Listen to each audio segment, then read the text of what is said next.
Next presenter, someone did the schedule right on this, is Nelson Inno. He's an El Salvadorian entrepreneur who's currently doing business in Germany and considering coming back home. And he's going to talk to you about using the Lightning Network for engagement.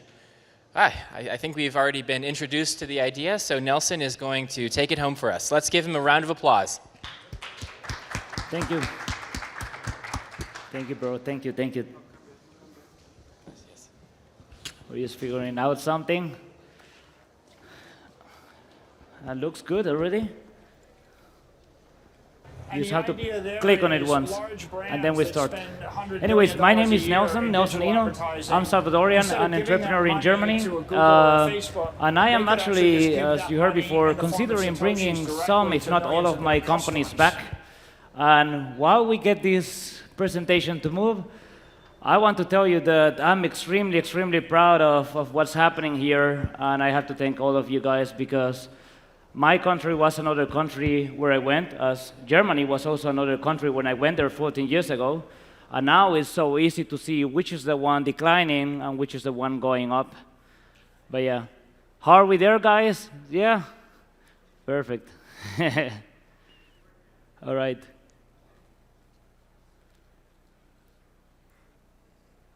Oh, that's different already. We try.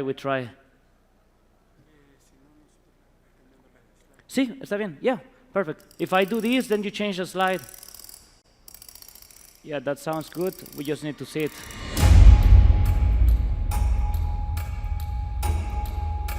Perfect. Thank you, guys. So before anything, you possibly already saw this Bitcoin calendar at the art stage in the back.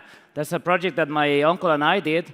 And after I convinced my uncle to start doing this art, I really tried to think, okay, how can you incentivize more people to get into Bitcoin? And now I will try to move it once forward to see if it works. Then please move it for me. Can you move one forward? Thank you very much. So today we're going to check the topic of decentralized engagement with Lightning rewards. And again, the idea is to be able to move the whole topic of Bitcoin, but making it so that more people get satoshis in their hands. So it's kind of like a circular economy, because one of the issues that we have is that we have a lot of sats sitting there that are not changing hands. And if we really want that Bitcoin is adopted as the global monetary system one day, we want them to flow from one hand to another, exchange of value and satoshis on the other hand. So let's see. OK, it looks like it's working now. Thank you, guys. So one of the questions that many people have, particularly in the moment that they just have this epiphany of, wow, a lot of things are possible with Bitcoin, and they already get how it works and so on, is, OK, how do I get more Bitcoin, right? That's the beginning. Who has been there before?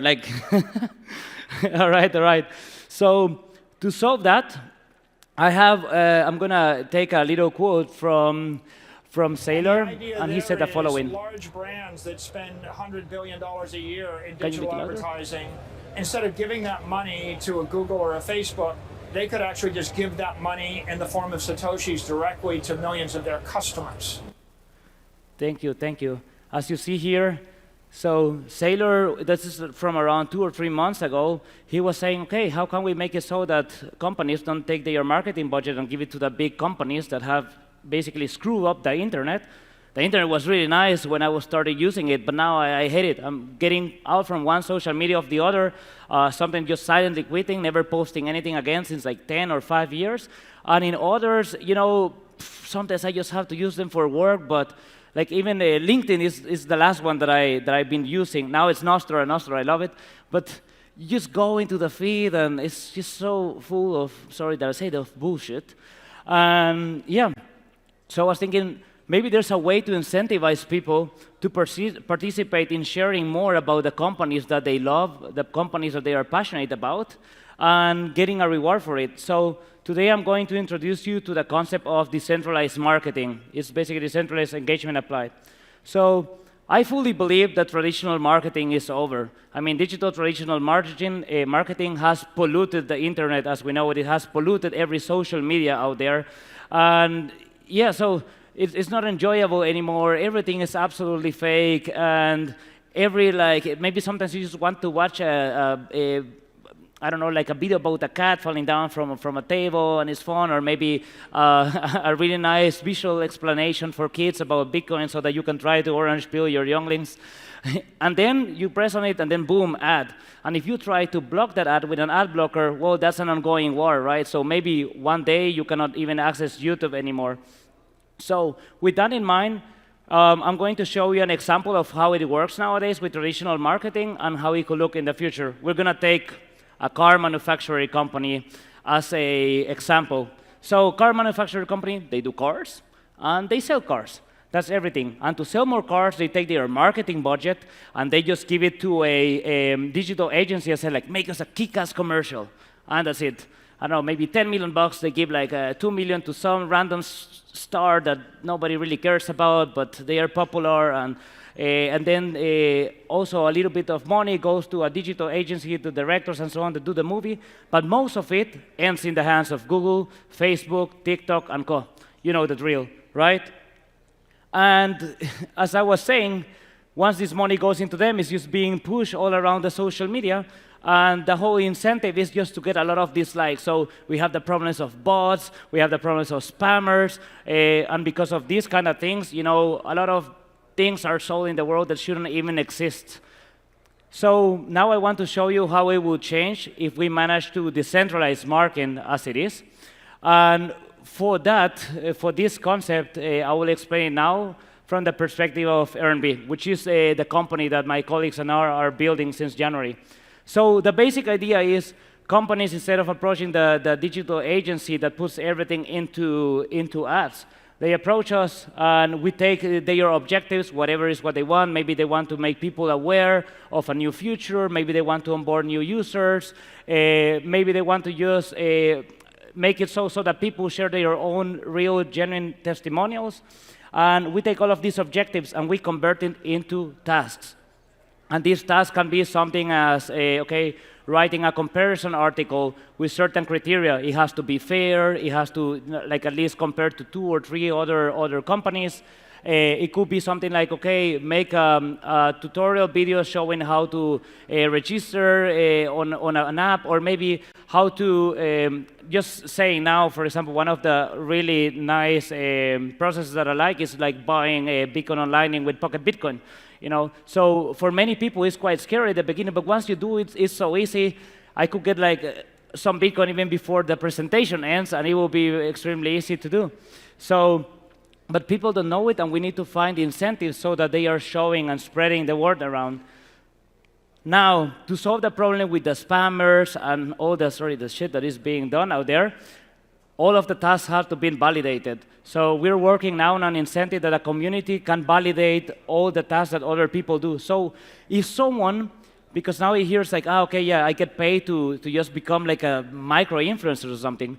But if you have people from the own community, from the own project, evaluating every single one of these tasks, every article, every post on Twitter or Nostr, every YouTube video, and so on, then it's very, very easy, and believe me, to filter the bullshit out of the genuine post. So someone that maybe likes a shampoo so much because it keeps their hair so clean, and maybe it's natural and doesn't have any plastic inside and so on, and really wants to talk about it, it's very easy to differentiate from someone who just wants to get $10 or $15 worth of, obviously in satoshis. So when you are validating every single task, you can make sure that whenever, now it's flowing. That was the slow transition. There it goes. So you can always make sure that only people who genuinely are passionate and who genuinely are putting some effort and value into like spreading the word around, or maybe even participating in an event or being at a local place, or imagine Mi Primer Bitcoin, which is one of the organizations that I really love to work with. You could, for example, reward people who are bringing others like to the events in a very easy way. And only the people who really created value for the companies are being given a reward, in this case in satoshis. So if you don't, you cannot really, if someone's trying to fake it, it's very easy to see, because people don't get it, they don't understand it, so they cannot explain it well, and they don't put so much effort.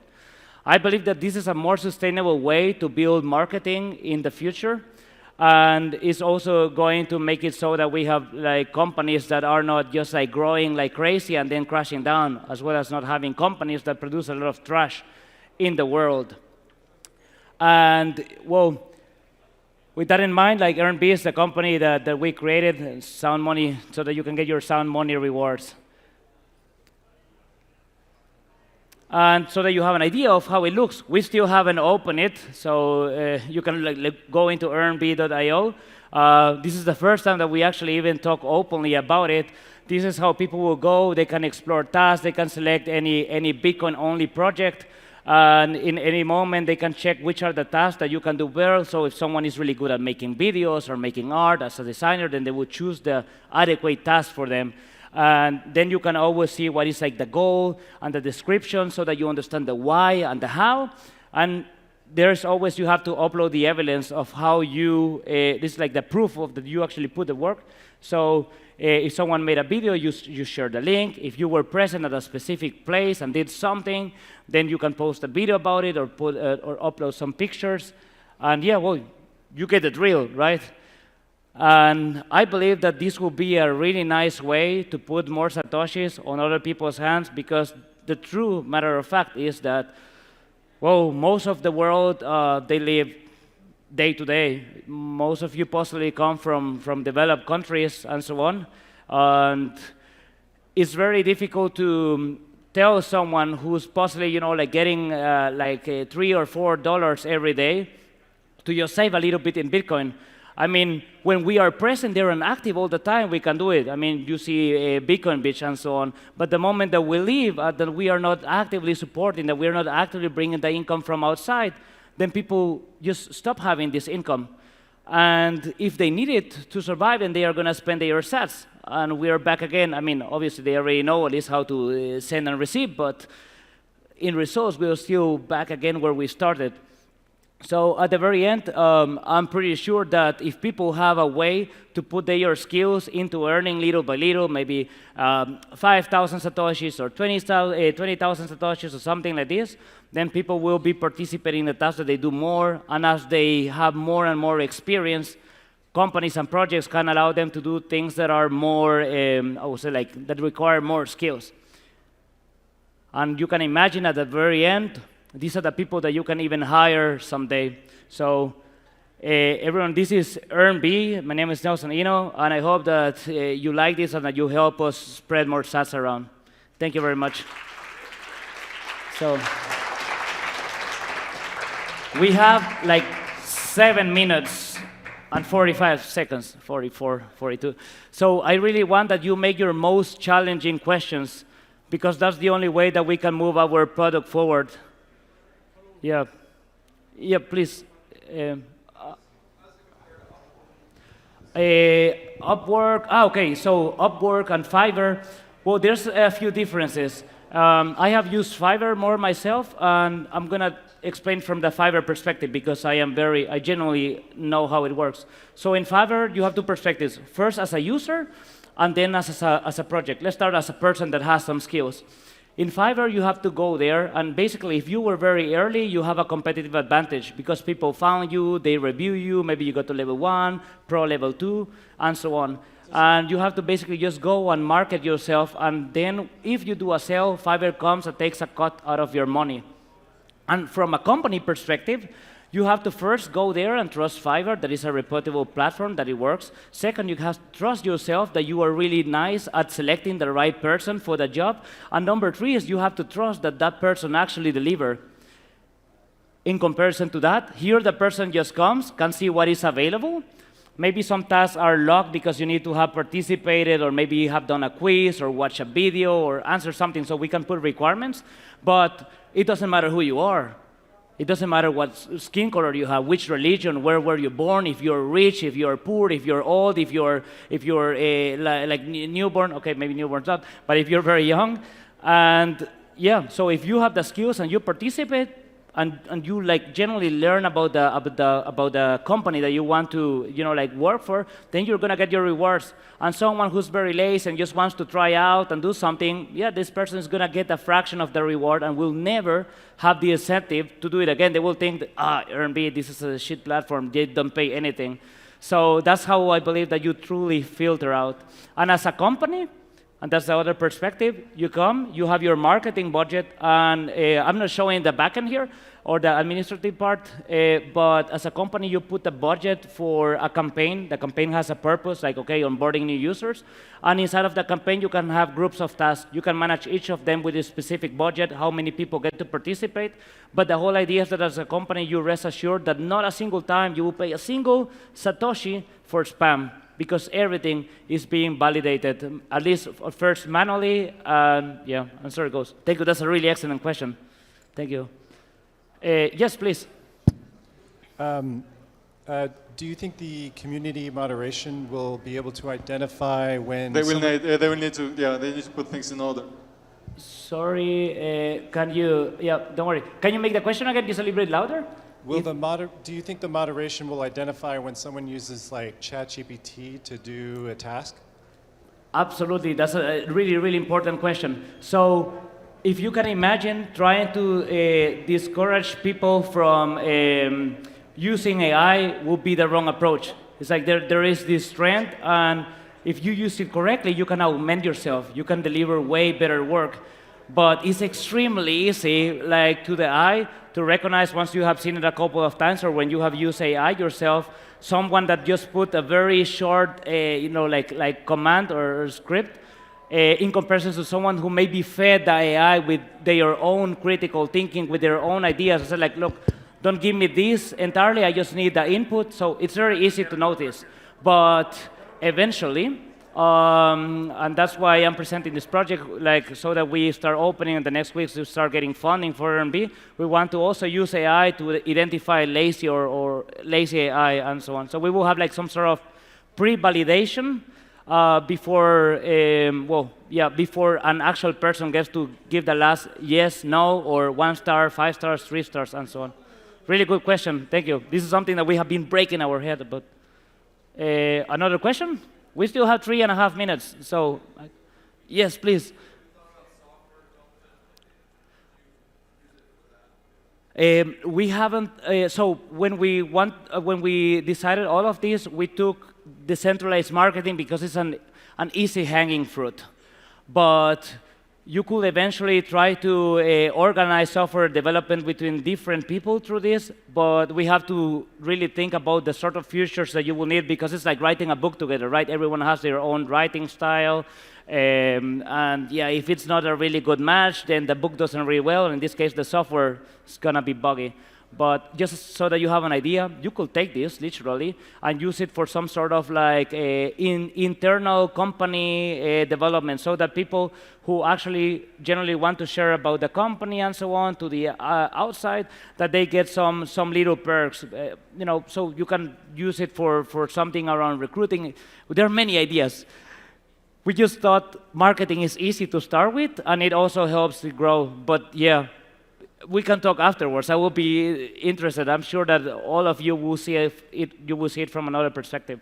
But also very important is that just with that if this falls in the wrong hand, this kind of technology, people could use it. I don't know, maybe to change what's happening in the politics of a country, or maybe they could create and organize an army of trolls online.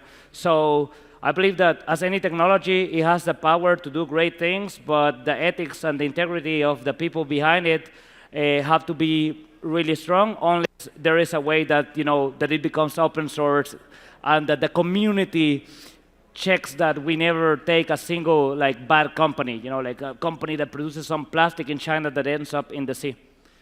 And yeah, thank you. Any other questions? We have, I believe, one more question in 1.5 minutes. Well, thank you very much. My name is Nelson Inno, and thank you for listening. Yeah.